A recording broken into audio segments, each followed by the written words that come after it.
Hello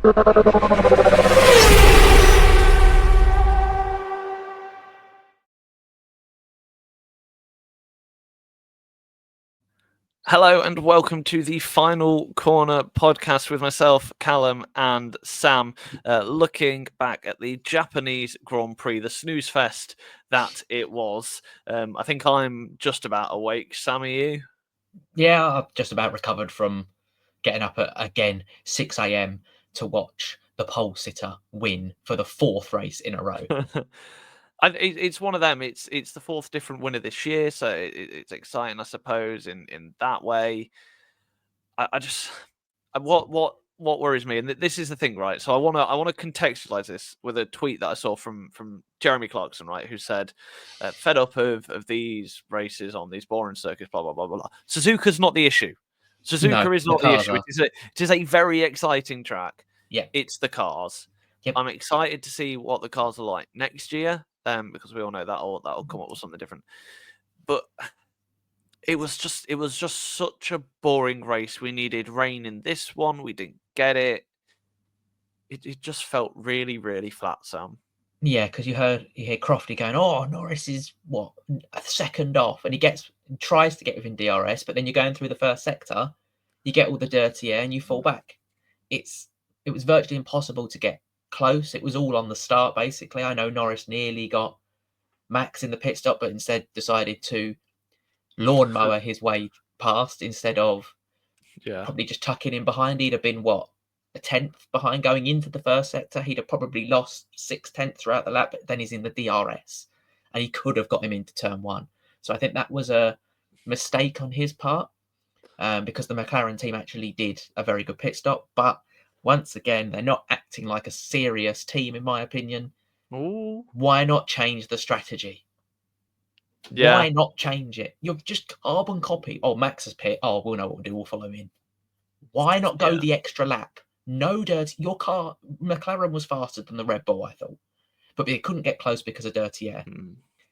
Go for 2 more laps after Max has pitted, clean air, see if you can overcut him.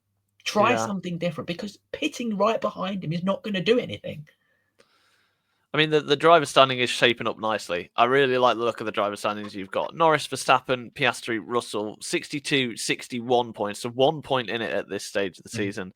Piastri 12 points further back from Verstappen on 49 points. And then Russell, Mr. Consistent, really, this season.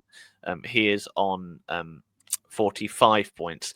So what we'll do, as always, with a bit of Bahrain spice as well, this week, we will go through all the teams probably rather quickly this week. Not a huge amount to discuss.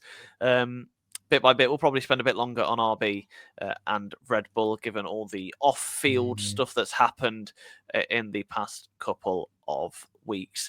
But as always, we'll do our ratings out of 5. Decimal points are alive to keep it a bit more interesting, because we like to be different. Starting then with Alpine. Alpine, again, they're the only team this season that haven't scored any points. Really struggling to make any inroads. That's not, in my opinion, personally, the fault of Jack Doohan or Pierre Gasly. No. Pierre Gasly so far with an 11th, 12th disqualification, 12th in the Chinese sprint, I should say, disqualification, and then 13th. So they're going in the backwards direction, really. I don't really know what to say. 13th place for Gasly, 15th for Doohan, 19 seconds between the two drivers, which over a full race distance probably isn't too bad for Jack Doohan. He'd be all right for that. The car's nowhere. I mean, the car is nowhere in all due respect. Yeah, it's a really difficult one to try and grade these ones, because Gasly qualified quite well, 11th, just missing out on Q3, which in that car is some achievement, but was one of the only drivers to actually lose position in the race, finishing 13th. Jack Doohan obviously had a humongous crash in FP2, because he left the DRS open because he didn't manually close it. Thankfully, he looked okay, but you could tell, I don't know if you've seen the video of him trying to get out the car at the end of the race. He really struggled with his wrist to get out of the car. So ratings wise, have they either of them outperformed the car? No, I think it's fair to say that's a no. So I don't think I can give either of them over 2.5 because I think that is like the baseline score. You get 2.5, you've done your job basically. You've performed where the car should be. So I'm going to give Gasly a 2.3. Yeah. And I'm going to give Doohan a 1.8. Very similar. I mean that pretty much sums up where we rate drivers because I've gone Gasly 2.5 straight down the middle, and I've gone Doohan a 2. I think that we're very similar, same distance and different slope. So I'm going to ask you a question very quickly on the topic of Alpine. Colapinto obviously was testing in Monza the other day. Yes. Do you think, maybe not for Bahrain because it's a bit late now, do you think for the race after Bahrain or when they have that next 2-week gap that Colapinto takes Doohan's seat?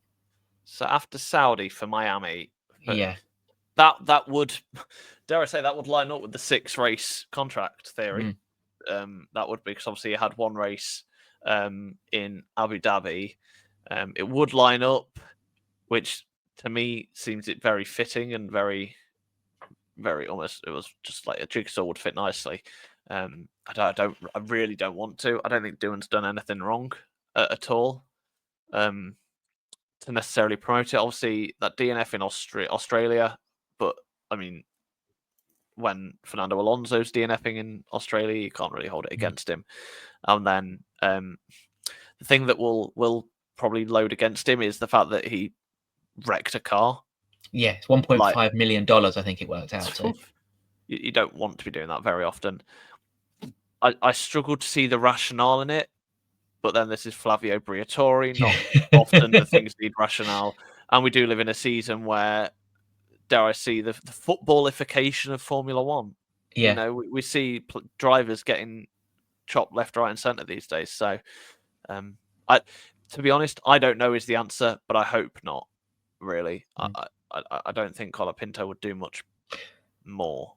And another thing that's just popped into my head, the driver that replaced, I don't know why Alpine replaced Doohan for FP1 anyway. They didn't replace Gasly. That driver who, I think Hirakawa's gone he's gone to Haas. Is that a reserve driver?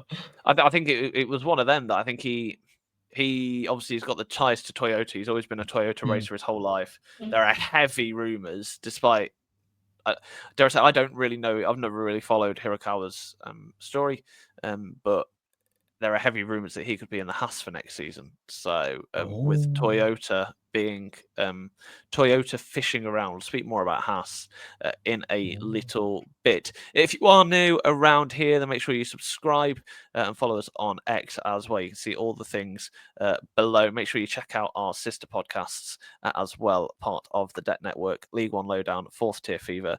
Just search the deck.news online and you'll see links to all of them. Let's move on to Sauber then. Nico Hülkenberg 16th, Gabriel Bortoleto 19th. It's so hard to grade these drivers because the car might just be a dog, but 16th and 19th isn't ideal. No, again, I'm probably going to grade these very similar to the Alpine. Bortoleto did okay in qualifying, 17th, just a position behind his more experienced teammate, Hülkenberg. In the race, Hülkenberg didn't move, started 16th, finished 16th. And Bortoleto started 17th and finished 19th, 83 seconds off the lead, but didn't come last. So that's probably an achievement in the Sauber, which looks like an absolute dog to drive. I'm going to go 1.65 for Bortoleto.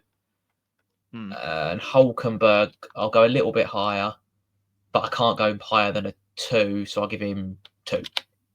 Yeah, I think that's fair. I've gone with Hülkenberg for a 2 and Bortoleto a 1.8. I think that's probably about fair. Yeah. They've obviously got Jonathan Wheatley starting now, haven't they, Sauber? Yeah. So hopefully that'll change something. I know they're becoming Audi for next year anyway. So. So moving in constructors order, current constructors order, I should say. Next up is Racing Bulls, who it's been an interesting start to the season for them. They've already gone onto their third driver, but not at their own choosing. I suppose they just race what drivers they're given. Liam Lawson back in that car. I think it's really unfair to grade his race.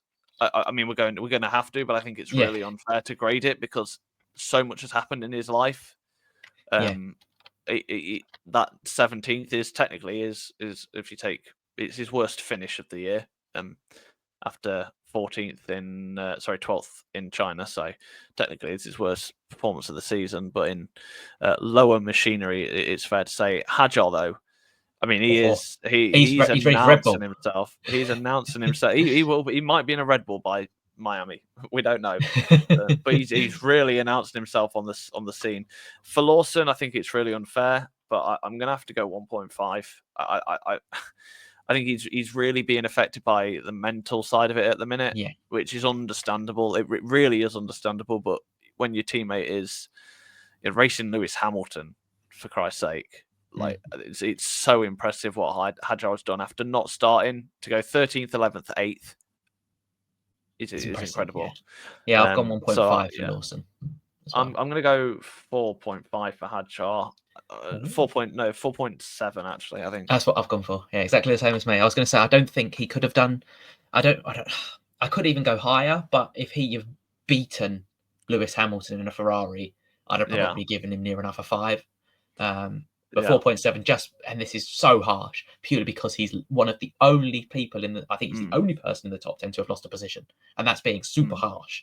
But I think a 4.7 is fair, just. Yeah, I think it's one of them. What does a 5 look like? I think we'll find out a bit later on, but I think that's about right. Aston Martin for them, Stroll just having an absolute dog of a weekend. He was having a stroll by the looks of it. Genuinely was. Fernando Alonso missing out on points by 3 seconds to Oliver Behrman.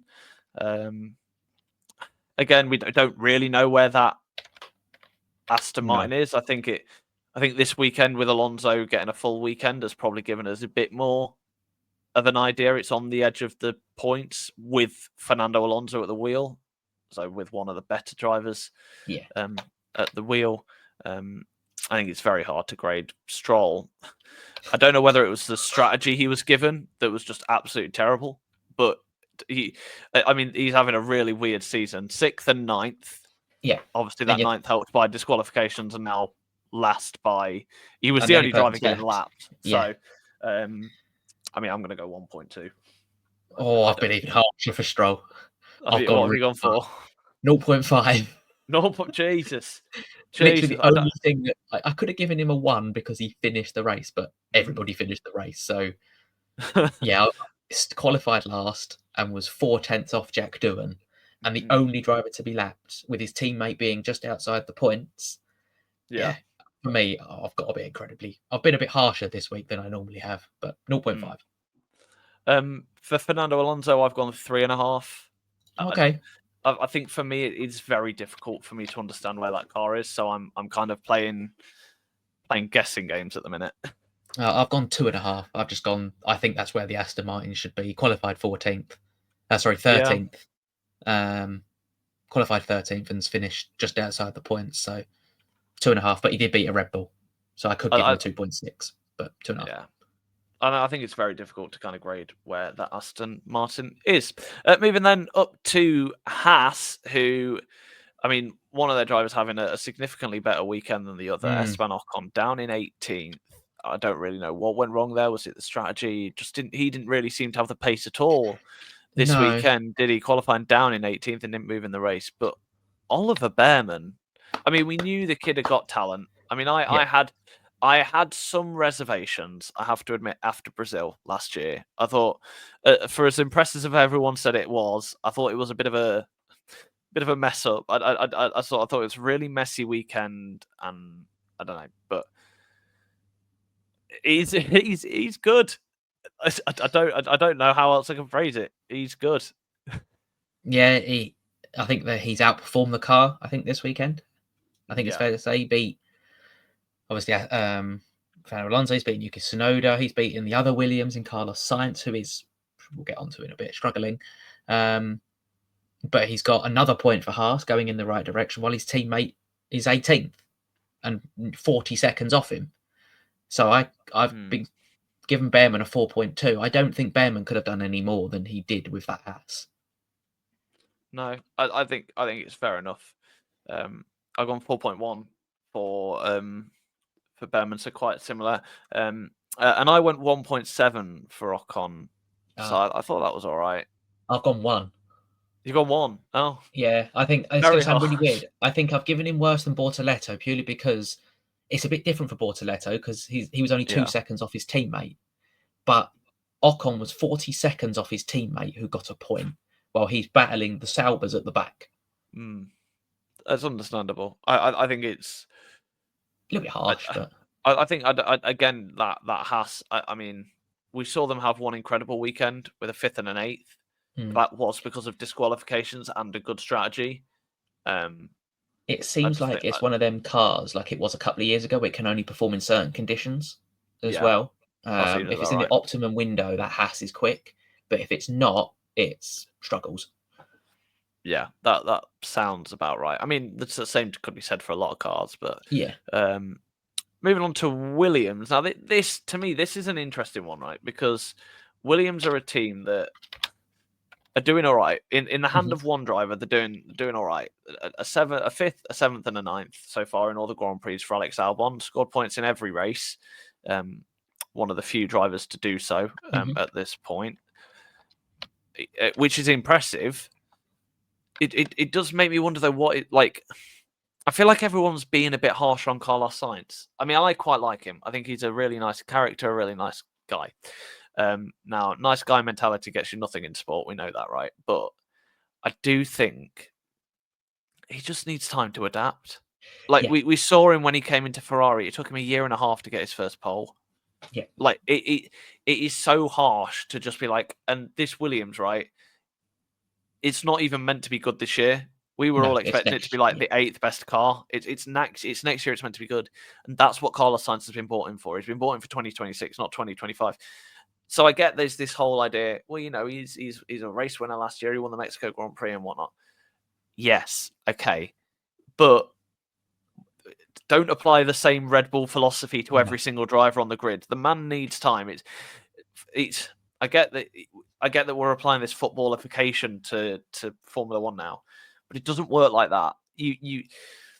It doesn't take a footballer time to adapt to new boots and stuff like that, really, does it? It's different in Formula One, right? So give Carlos Sainz times. Okay, 15th in the driver's standings doesn't sound great for Carlos Sainz, who has probably cost Williams a lot of money, but I don't see where the panic is. I don't see. I think he's also using last year's chassis as well, isn't he? He's using a rebuilt version of last year's chassis, which probably doesn't help because Alex has got the new one, and then Carlos Sainz's quickest lap in Bahrain in the preseason test was done on that chassis. So I think the speed is there. It's just like you say, taking time to adapt to a new car while he's trying to not bin it as well. And we've also got to remember he was ill as well because he got a massive fine for being late to the national anthem because he had a bad belly in the nicest possible terms. Yeah. But for him, I have gone 2.1 just purely because he is 30 odd seconds off his teammate who got a point, and he was out qualified again. Alex Albon, another solid weekend for him, and a bit of feistiness on the radio, so I've given him a 4. You're giving him a 4. Yeah, I've gone 3.9. I think maybe that's a little bit harsh, but in a race where not a lot happened, I feel like it's hard to judge drivers because they're not like he could have been much slower. I mean, we saw what Jack doing towards the end. He was clearly much slower than the 5 cars behind him, but he didn't have to do anything. The cars couldn't get past. So I've gone 3.9 for Albon. Sainz, I've gone 1.9 after saying we shouldn't be harsh to him. You've been very harsh on him. Very harsh. But I've gone 1.9. I think that's probably fair. I mean, 15th isn't ideal, but 14th in the race isn't ideal. Anyway, moving on to Ferrari, who are 4th in the standings. A very nothing weekend, really, for them. Leclerc 4th, Hamilton 7th. Had a lovely battle with Isaac Hadjar. That seemed to be one of the only standout moments from the race I can remember. Remember writing about on the deck on my race review. Can't remember a huge amount really that happened for Ferrari this week. I guess. Dare I say that the one thing for them is that they had a race where they could have tried something Ferrari-esque and messed it up, but they didn't. The good thing for Ferrari is they were boring. Yeah, 100%. I think Leclerc's had a bit like a George Russell type start. He's been very consistent throughout the year, so far the season. Lewis, in his post-race, they rode the car a little bit higher to avoid the excessive skid wear, which is probably didn't help his performance. They've got a new floor coming for Bahrain this weekend, so it'll be interesting to see how quick the Ferrari is with the new improved floor, which is meant to bring them 0.2 of a second, to see if that brings them a bit further to the front. It was a disappointing weekend, though, still for Lewis, qualifying 8th, 4 places behind Charles, and then finishing 7th, 3 places behind Charles and 13 seconds off him. They obviously flipped the strategies at Ferrari as well, so Lewis started on hards and went to mediums, and Charles did it the other way. But for Lewis, I've given him a 3.2. Okay. And then for Charles, I again don't think he could have got any more of that Ferrari. If you're finishing behind Max and the 2 McLarens, at this moment for Ferrari, it's probably exactly where they should be. The only probably fight is with George and Kimi, Antonelli and his teammate. So the gap between 4th and probably 7th and 8th is where they probably are. And Charles has come out on top of that. He's qualified top, made no mistakes, and finished 4th. So I've given him a 4.5, which may be quite generous, but that feels very generous. Yeah, but which I've given him a 3.6. I don't think you can give him. I don't think you could go anywhere near a 4 unless he's battling for a podium. I mean, I'm not saying that Ferrari. I'm not saying that Ferrari is level with the McLaren in terms of outright pace, and I'm not saying Leclerc is on Verstappen's level, right? That would be stupid. But I just think Ferrari, you cannot be giving a Ferrari driver more than a 3 point. I even put 3.5 for a time. 4.2. I'll give him a 4.2. 4.2. Yeah. Yeah. There you go. You've been whipped I was a bit into too line. high, a bit too fair. And I've gone for Hamilton. I've gone lower. I've gone 2.8. I think. Yeah, I think he's just. If 2.5 is average, I very much struggled with giving Hamilton more than a 2.5. I've only given Hamilton that because he actually didn't overtake. We get extra points for an overtake. Somebody's got to do it. So. It's a rarity in these days. So yeah, we'll move on to Red Bull now. A little bit more to discuss here with what's happened with the driver lineup. We'll talk about Max Verstappen first. I feel like that's the obvious starting point. For me, it's a 5. Pole. Ooh, I've not given him a 5. No, I just think pole, the race win in a car that isn't the quickest, flawless from start to finish, never really looked under any threat, as close as Norris was. Dare I suggest he was even toying with them? Yeah, I think he was. Just seeing how close they could get to a second and things like that. I just think you can't give Verstappen. If you've gone lower than a 4.8, I'll be shocked. No, I've gone 4.9. The only reason he didn't get a 5, he didn't do my clean sweep. Didn't get fastest lap. No, so he's not got me clean sweep of pole, win, fastest lap. Okay, so I've given him a 4.9. That's the only reason. If he got fastest lap, he'd have got a 5 from me. But it was a stellar weekend from Max. It was His pit crew tried the best to mess him up with a second slower pit stop. But a very un-Maxy, he didn't try and force Norris on to do his lawn mowing. He just kind of carried on. So yeah, that's the first 5 as well of the season. So well done, Max Verstappen. You win that prestigious award. If you'd like to claim your trophy. If you'd like to claim your trophy, I'll print a picture of it on Word doc and just send it to your team or whatnot. There you go. Google Docs are also available. The other one is Yuki Tsunoda. Now we know it's been a whirlwind for him. He wouldn't have expected to be in the Red Bull for his home Grand Prix. The media interviews I've heard him do both before and after the race have been quite interesting. Actually, he's been very open with what that transition is like. More open than I think I'd have expected him to be. He did better than Lawson did, so we have to commend him for that. He did better than what Lawson did in his first race. Yeah. It's a very low bar. Yeah. This is a really tricky one to give, isn't it? Because his Q1 time was faster than his Q2. His Q1 time would have, I think, got him about 11th if he did that in Q2. Because his Q2 time was a lot slower than his Q1 time. And then obviously, as we've seen this weekend, qualifying position was king. But being 58 seconds off your teammate in any scenario is not ideal. I know it's his first race in that car, which we all know is a handful. Yeah. But you can only grade compared to your teammate, and regardless if it's Max Verstappen. Like we did with Lawson. I've given Tsunoda a 1.9. Yeah. Didn't even get. I think if he didn't mess up his Q2, like in Q1, I think he was 6th fastest. In one of the practice sessions, he was up there as well. But he didn't do it when it counted, which is when the pressure's on in Q2 to get into Q3. It'd been the first time the second Red Bulls got into Q3 this season, and he failed. He just about he finished 15th. He finished last in Q2. I've given him a 2. So very similar lines. I think the reason I gave him the 2 is because of how bad Lawson was in the start of the season. It felt like it was just right. So penultimate team then, moving on to Mercedes, who it was a very consistent weekend for them, and dare I say they'll probably leave. I don't want to say they'll be the happiest team leaving Japan, because they didn't get a podium or whatnot, or won the race, but overall 5th and 6th, cars running together. Antonelli really impressively on the tail of Russell. He, I think, now is the youngest driver to ever lead a race. He is. The youngest driver to ever set a fastest lap as well. We definitely won't now have the record for the youngest driver to win a race. That has passed. I think it's today, actually, whilst we're recording this episode, was how old Max Verstappen was. Which is rather scary, isn't it? Because we're talking nearly 8 years ago now. Oh, yeah. Oh, no, 9 years ago now. 9 years ago. 9 years. It's 2016. So that's really scary. Makes you feel old. Anyway, back to Mercedes. 5th and 6th. The car is probably this. You know what? That's probably about right for where Mercedes are.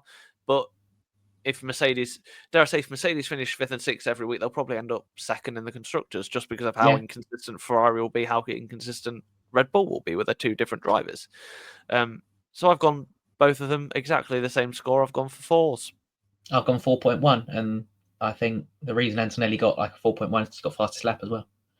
And is that for both of them, Russell? Both of them 4.1s, yeah. I think it's rather impressive that a rookie in Antonelli has come straight into that Mercedes and looks up at home with it. Like in Australia, when the conditions were tricky, like they were really tricky, and he really performed well. Which the impressive thing is he's not done what he did in Monza for me. No. That was the impressive thing. That's what I was worried about, but he's not done that. Looks very impressive. Yeah. Moving finally on to McLaren, the final team to consider. For me, I get what people will say, or why didn't they mix it up, and that's the argument that I'm sure you all make, right? Yeah. But there wasn't an alternative strategy to be had. Like, you could have, maybe run one of them a bit longer, but then you have to bring team orders into it, right? You have to bring team orders in it. And if these drivers are competing on an equal footing, which they are, regardless of how many races Norris has won against Piastri and whatnot, right? They're competing on an equal footing. They just are. If you say to Piastri, stay out for 10 more laps, come in, conserve your tyres, and then come in after 10 more laps, Piastri then has to either overtake Lando Norris and cost them both time, or they have to bring in team orders, which then they're not competing on an equal footing. If Norris pits and then comes out behind Piastri after staying out longer than Piastri does, and does the overcut that way round, then will Oscar Piastri yield the position? And even then, is that going to overtake them? I mean, you look at who was the fastest driver on the alternate strategy. I think they finished down in 15th. I remember seeing somewhere. I think it was. I can't remember off the top of my head. But the alternative strategy wasn't very successful in this race. Really, no. It's a shame. I still firmly believe. I think they run too hard of a compound for this. It needed to be one step softer. And I still personally believe that races should be a mandatory 2 stops at least, to try and add some strategy elements into the race. Because if 1 stop races are going to be the norm, I know they're not going to be in Monaco. We've got a mandate of a 2. Yeah. There's no strategy to it. Everyone's going to pit in roughly the same 6 to 7 lap window unless you're starting on the softs instead of the mediums. It just makes it a bit boring. Like with a 2 stop, at least, they could stop here, but they could stop hit, and it makes it a bit more interesting. But I want a Hamilton Bottas scenario from Hungary in 2017, I think it was, where Hamilton said he was faster. Bottas let him through, didn't catch him and let Bottas back through. Yeah. Maybe McLaren could have done that, but I don't know. There's many other little things that could have made them not do it, but would Piastri have caught Max anyway? Like you say, I think Max was toying with them a little bit. Yeah. But at the end of the day, McLaren got the most points out of the weekend again, and they probably just mainly care about constructors as teams. Yeah. I've gone fours. I know that sounds. The thing is with McLaren, because they're at the top, there's so much more spotlight on them. Yeah. There's so much more individual critique that you could do, right? But at the end of the day, double podium, second and a third, less than 2.2 seconds. Piastri were off. The podium were covered by less than 3 seconds. Well, basically 2 seconds, right? So it's not a bad weekend for them. 33 points, add it to the tally. They're clear in the constructor standings already. Force. I'll go, because of what I gave Leclerc, I'll give him 4.3 apiece. Yeah, that seems about right. I just think that with McLaren being in the spotlight, you can critique them a lot more. But also there's no point. Like, I think regardless what happened this weekend, they weren't going to win it. I just think Max was on that sort of form. So, a difficult one to call for McLaren, but I don't think in retrospect this is one of the races they'll look back on and say we should have done something different, in my opinion. But anyway, let's have a quick preview then for the Bahrain Grand Prix that is taking place this weekend, and all Europeans can breathe a sigh of relief. We do not need early alarms. Yes, get in there. It's one of my favourites, actually, of the season. I know they all test here. I think, which it's obviously a bit annoying that they'll all have all the testing data and whatnot. But it does tend to serve up some exciting races. It's a bit later in the year than what we've traditionally raced here in recent years. So that might throw a spanner in the works. I don't know whether that'll make it hotter or colder with where Bahrain is. I'd imagine hotter, but I think don't it's hotter, know. yeah. I don't hugely know. I can't imagine a Arctic Bahrain Grand Prix. But obviously last year Verstappen won, but that was almost before the demise of Red Bull's dominance. Perez was on the podium and Sainz third place last year. Interestingly, the McLaren's 6th and 7th. From doing my research as well, I seem to remember this is a track that McLaren have historically done terrible at. Yes, they have. I remember when McLaren were at the back in this race. I think it was two years ago. I believe they were running near enough last in this. So in the history of the Bahrain Grand Prix, so we've been racing here since 2004, with one exception in 2011 due to the Arab Spring, I think at the time. Please correct me if that was wrong. But I remember there was a lot of unrest about that one at the time. McLaren, bear in mind, Mercedes have got 6 wins, Red Bull 4 wins, Ferrari 7 wins. What do you think McLaren's best result here is? Or how many podiums do you reckon they've got? Okay. Since 2004. Bear in mind, Hamilton has won a world championship in that time with McLaren. I'll go 2 podiums. Oh, you meant to guess higher. They've gone 4. They've had 4 podiums the whole time. A best qualifying of 2nd in 2007 and 2012, and a best race of 2nd. They've only ever finished 2nd here once, which, given McLaren's peaks and troughs in recent years, I just thought that was quite interesting. They've never won here. They've never won here. So I think it'll be a much better. I'm hoping anyway. I'm going to jinx this now. It'll be a better race because it's a bit of a wider track, and hopefully the cars can overtake. Like, there's a lot of long straights, a lot of heavy braking zones. You got into turn 1, into turn 3. You've got the double left hairpin. They can overtake there. So I'm hoping we don't have the same pole winner and we have some overtakes. Australia was okay because we had the weather. Japan was dreadful, and China was okay. I wouldn't say China was anything special either. So hopefully, like you say, we've had 4 different winners from 4 different races, which is brilliant. We've got a competitive season, but we just want to see more on-track action now. Yeah, I think that's the thing is we've got an entertaining season, Yeah. but want an entertaining race. We'll see. Yes, what we want is a Verstappen. What we had in 2021, I think it was, where we had Verstappen and Hamilton fighting to the end. Yeah, that's what we want. Yeah, but just with less toxicity. Yes, hopefully. I can't imagine Norris and Max getting like that, but I can at the same time. Weirdly, that would be interesting, wouldn't it? But that is it for this episode of The Final Corner. If you're not, then please make sure you subscribe.